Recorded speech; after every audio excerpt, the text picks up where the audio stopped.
ఒక పక్క ఉన్న ఉద్యోగాలను ఓడగొడుతూ భృతి ఎగ్గొడుతూ నిరుద్యోగుల ఆశలను చంద్రబాబు సర్కారు చిదిమేస్తోంది. మరోవైపు ఆ మేరకు ఉద్యోగాలను తిరిగి భర్తీ చేయకుండా డ్రామాలాడుతోంది.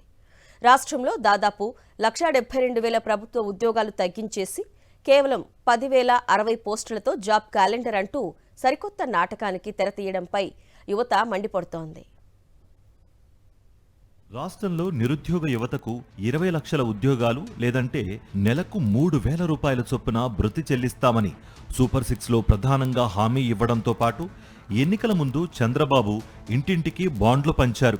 3 బడ్జెట్లు ప్రవేశపెట్టిన భృతి కోసం పైసా కూడా కేటాయించకుండా 21,600 కోట్ల రూపాయలు ఎగ్గొట్టి తాజాగా జాబ్ క్యాలెండర్, పోస్టుల భర్తీ అంటూ మభ్యపుచ్చే యత్నాలకు దిగారు.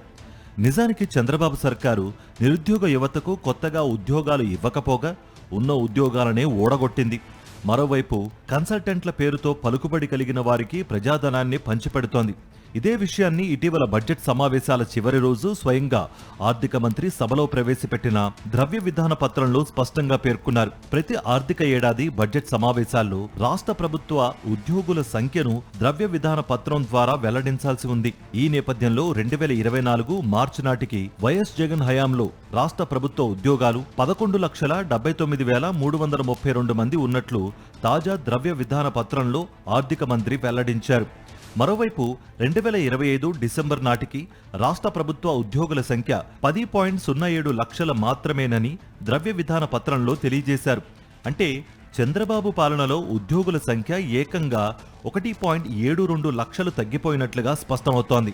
ఖాళీగా ఉన్న ఈ పోస్టులను భర్తీ చేయకుండా జాబ్ క్యాలెండర్ పేరుతో చంద్రబాబు సర్కారు కళ్లుగప్పుతోందని నిరుద్యోగులు మండిపడుతున్నారు.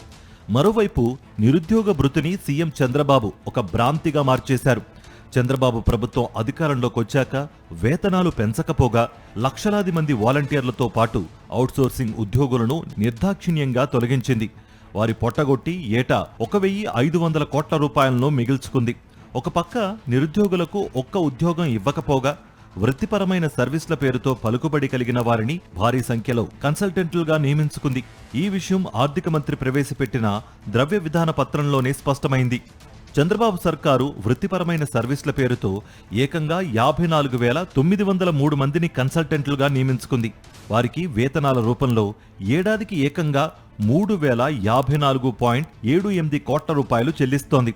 మొత్తంగా చిరుద్యోగులు పొట్టగొట్టి పలుకుబడి గల పెద్ద వ్యక్తులను కన్సల్టెంట్లుగా నియమించుకోవడమే లక్ష్యంగా కూటమి సర్కారు పాలన కొనసాగిస్తోందనే విమర్శలు వినిపిస్తున్నాయి.